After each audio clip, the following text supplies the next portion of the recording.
hai lấy có đấy buộc lấy là bu xe đi quá nè tu buat asal đi phải đi cho lúa ra đi nè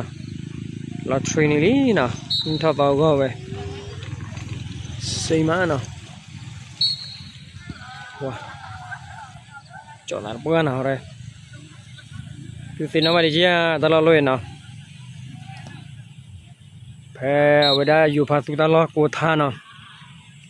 ta lo luôn này nhà bên nhà bò khăn này bật lo lại lo phải lựa quayhala kho hay đôi chim bồ quay đến là thoát quay lý nè chim bồ quay lên nè ta lo hai đôi vắt tiệc lên nè mẹ phụ đi tu thì chia ra nhà cho cái bậc lệ hà đấy cái mình có khỏi lo đó lên nè cái đó lót tụ phao con này cái nhồi lót thiệt là này wow re chani benar sih kali na benar sih kami nyuruh buat nyoli ni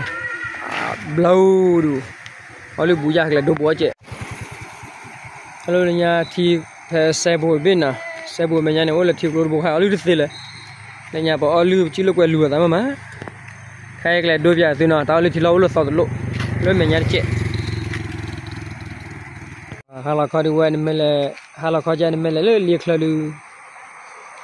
thi ba na pa chi chưa cái đó đi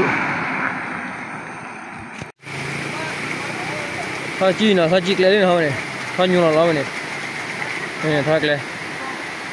một tí ở đây nào thôi nữa tôi cho có nhiều lần nào qua đây phứ bá quay nhiều lần bu ban quay có mấy tụ khô đu nào cái nào mình bắt thì có chơi luôn mà đi vậy rồi kéo tao đi thì lo lý nè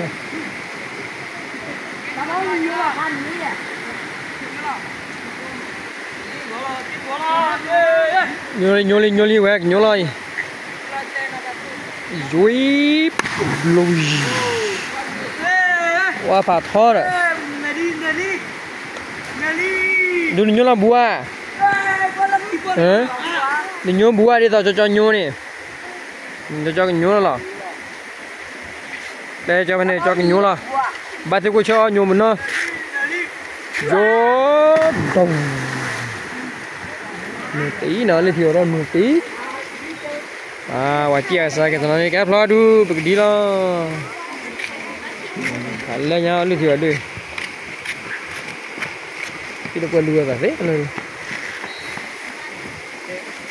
ta giờ nó chạy quả đó đuổi cái mông khô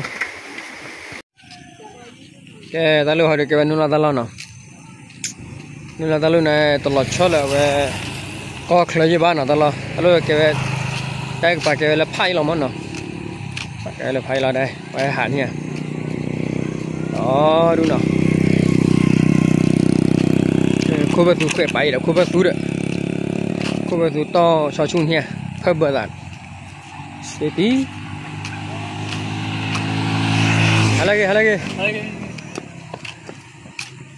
để là nó này sẽ tí ơi to là ba đun mồi to ba cô bé tu lên qua cô bé tu cho sao là pulu à có lý nó quay đó đủ cái đi về từ đó vì nào chi hoặc là có cái thao đó đủ hai bữa bây giờ là cô ya lự nào tôi blue xe lẹt rồi tôi blue là thế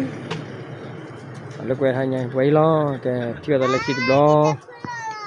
lo một nó đây cái là khi buổi lúa xuống cái quả đấy